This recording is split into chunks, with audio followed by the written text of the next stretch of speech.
મહેસાણા જિલ્લામાં ચાંદીપુરા વાયરસના ફેલાવાને અટકાવવા માટે યુદ્ધના ધોરણે કામગીરી શરૂ કરવામાં આવી છે. મહેસાણા કલેક્ટર એમ નાગરાજન, ડીડીઓ હસરત જૈસ્મીન તથા CDHO મહેસાણાના માર્ગદર્શન હેઠળ ડોક્ટર સુહાગ ડી શ્રીમાળી તાલુકા આરોગ્ય અધિકારી મહેસાણાની દેખરેખ હેઠળ ચાંદીપુરા વાયરસના વાહક સેન્ડ ફ્લાય કે જે ઘરોની અંદર તેમજ બહારની દિવાલોની તિરાડોમાં ખાસ કરીને લીપણવાળી દિવાલોની તિરાડમાં રહેતી હોય તેને અટકાવવા માટે વેક્ટર ટીમ અને આરોગ્ય સ્ટાફ દ્વારા ડસ્ટિંગ અને સર્વેની કામગીરી દરેક પ્રાથમિક આરોગ્ય કેન્દ્ર તથા શહેરી આરોગ્ય કેન્દ્રના વિસ્તારોમાં શરૂ કરવામાં આવી છે.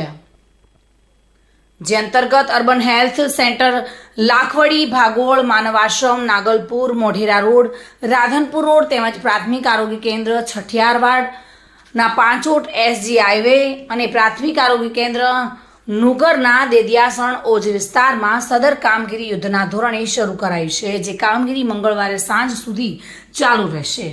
આજે કુલ 4864 ઘરોનું સર્વે કરી તેમાંથી કુલ 606 ઘરો કાચા છાપરાવાળા મકાનોની આસપાસ અને રોડની બંને સાઈડો તથા જાહેર જગ્યાઓ પર મેલેથિયોન પાવડરનું ડસ્ટિંગ કામગીરી કરવામાં આવે છે. તો સર્વે દરમિયાન કોઈપણ શંકાસ્પદ કેસ મળી આવેલ નથી અને આ રોગની માહિતી ચર્ચા દ્વારા આપવામાં આવી હતી અને તિરાડો પુરાવા માટે પણ જણાવ્યું હતું.